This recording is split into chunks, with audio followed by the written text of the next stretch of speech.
Hey everyone, it's Kevin, and in this video, I'm going to give you some simple tips to improve your mental health. Before we begin, if you want to control what you eat and control your body, then hit the subscribe button so you never miss a video. Your health comprises two components. There's the physical side and there's the mental side. For a long time, I always neglected the mental aspect of it because I thought it was all about fitness and nutrition. Just eat right and exercise and everything will be okay. Then I realized in my late 20s, early 30s that wasn't true. Mental health is really important. In fact, it's probably more important than your physical health. That doesn't mean you should neglect your physical health, but you should definitely pay attention to your mental health. So many problems in our society are really mental health problems. There's suicide, there's drugs, there's the whole opioid epidemic, there's loneliness. I want to raise some awareness about mental health because if you don't have mental health but you only have physical health, then you're not really healthy. And the tips in this video should help you. My first tip for you is stop watching the news, especially the local news. The local news is all about robberies and homicides and traffic and scandals and whatever the president is doing. It's not good news. It doesn't make you smarter. You're not going to remember it. It just makes you more fearful, and it makes you more bitter, and it makes you more skeptical, and it doesn't help you. That's all I can say about it. It's not useful information, and it absolutely affects your mental health. It's easy to fix. You just turn it off. If you want traffic, you can use an app. If you want weather, you can go online. There's really no reason. If you want the traffic, you can go online. If you want the weather, you can go online. There's really no reason to watch it anymore. It's the same thing, just different names, different places. I also recommend you turn off the national news. Cable news is horrible. It's all about what they're doing in DC and whatever the president is doing, and the whole impeachment thing. Who cares? You can't fix that. That's outside of your control. Focus on things that are in your control, and less on things that are outside of your control. The whole point of cable news is to keep you entertained but also divided, because if they can agitate you and upset you, then you're going to come back. And it's designed to turn your neighbor and your friends and your coworkers into the enemy. Oh, they're the bad people. They're ruining society, and they think the same about you. And I think a lot of that comes from the social media and a lot of the cable news that we have. Bottom line, just stop watching news. My second tip is quiet time and meditation. This doesn't mean you have to sit cross-legged with candles on a floor and meditate, although that would be really cool. You can be in your car, you can be on the metro, you can be in a crowded room, although that's not ideal. But you can just shut up and stop paying attention and just zone out wherever you are. It's really useful. It's probably one of the best times of my day. Just come home, relax, sit still, and eliminate all stimuli in my life. No music, no TV. I'm not moving my hands. I'm just sitting still, just thinking. Now, it's a really quiet time is just a time to relax, to get rid of all those thoughts. It just calms you down. It's like waking up for a second time. I highly recommend you do it. If you've never done it before, just sit down for 10 or 15 minutes and try it. Speaking of stimuli, my third tip is minimize stimuli. Less music, less entertainment, less social media, just less noise overall. We're just bombarded all the time with advertisements and videos and content creators. Yeah, I guess I'm part of the problem, but just a lot of stimuli all the time. I see people walking around with headphones in their ears. I used to do that too. It's just like everywhere I went, I would be shopping, I'd have headphones, and I realized it was damaging my brain in some ways. I mean, it's not like doing cocaine or something like that, but our brains are not designed for constant stimuli all the time, and you need to give your brain a rest. Do you need to listen to music? Do you need to be watching TV at all times? Do you need to be watching videos at all time?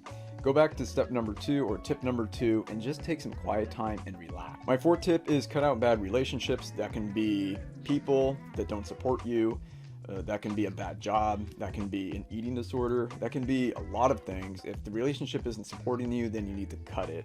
Bad relationships can be a horrible drain on your life. A bad relationship with a spouse is even worse. I've never been in that situation myself, but I've heard it's one of the worst things ever. So you need to resolve that as fast as you can. If you have a bad relationship with food, then you're in the right place, because this is what I talk about pretty much every week. If you're in a job you don't like, then you need to take measures to get out of that job. What's your 6-month plan? What's your 12-month plan? What's your 2-year plan? You're not going to get out of that job unless you get better skills. And if you have a bad relationship with food, then you need to get the help that you need, and you need to assess the situation and make a plan of action. What are you going to do? My next tip for you is to have goals in life. What is it that you want? Do you have money goals? Do you have health goals? Do you have relationship goals? What do you want your life to look like? Do you have a vision board? Do you sit down every day and just write down what it is that you want? What are your goals for today? What are your 1-week goals, 30-day goals, 6-month goals, 1-year goals? What's your ideal life? Just envision it, start taking steps towards it. Makes it really fun when there's something to work towards. When you have everything, that's actually almost like hell when there's nothing to look forward to, because you have everything you want and there's no challenge, there's nothing to fight for. I think what makes life interesting and fun is when what you want is here and you're here and there's a huge gap. Yes, you want it, but you also want that struggle. You also want that challenge. There needs to be some mountain to climb. So have goals in your life, whatever they are. It makes life more interesting, and it's good for your mental health. My next tip is take personal development seriously. What are some bad habits you need to eliminate? Do you have bad eating habits? Do you have bad habits with your money? Do you consistently engage in behavior that harms you, your health, and your life? How can you be better today than you were yesterday? You can probably think of 100 things if you sat down, but start with 5 or 6. What did you do today that could be better? How can you be a little better tomorrow? And if you just make small iterations over time, that leads to a massive change. That's what you call the compound effect, is that small changes done over time leads to massive changes in the future. It's hard to get started because you can adopt new habits today, but you might not see the results for a long time. It might be 12 months, 18 months. But that's what successful people do. They start making those changes and they start new habits even when there's no return. There's no immediate return. So they have confidence in themselves, and they have confidence that these new habits are going to pay off in the future, and they deny themselves the immediate gratification so that they can have something better in the future. My next tip is eat right. What is this channel all about? It's about control what you eat, control your body, and control your life. Okay, I'm going to say that every video, because if you can control what you eat and control your body and control your life, then you're going to have a good life. Okay, but if you're not eating right, it's really hard to live a good life. You're going to have diabetes. You're going to have some kind of chronic condition. You're going to weigh more. You're not going to look as good. You're not going to be able to participate in the activities that you want to do. You're going to be short of breath. You can't play with the grandkids. It kind of sucks. I would rather make $50,000 a year and be in great shape than to be a billionaire who can barely walk and has, a nasal cannula with oxygen. That's not what you want. Health is wealth in a way. Even if you're not making a lot of money, if you have good health and you have many years ahead, that is a form of wealth. Think about a billionaire who's 98 years old. How much time does he have? Probably not a lot. So he's rich financially, but in terms of time and health, he's poor. I'd rather be poor in 20 than to be a billionaire who's 95. If you don't eat right, it's really hard to be healthy, and it's going to be hard to reach those health goals that you have. You're probably not going to look in the mirror and say, wow, I look great, because looking great and being fit are not the default. Okay, you have to work towards those. That's the way the game is. That's the game of life. You don't wake up one day and say, I'm in great shape and I look great and I feel great and I've been eating soda and pizza every day for the last 3 months. It just doesn't happen.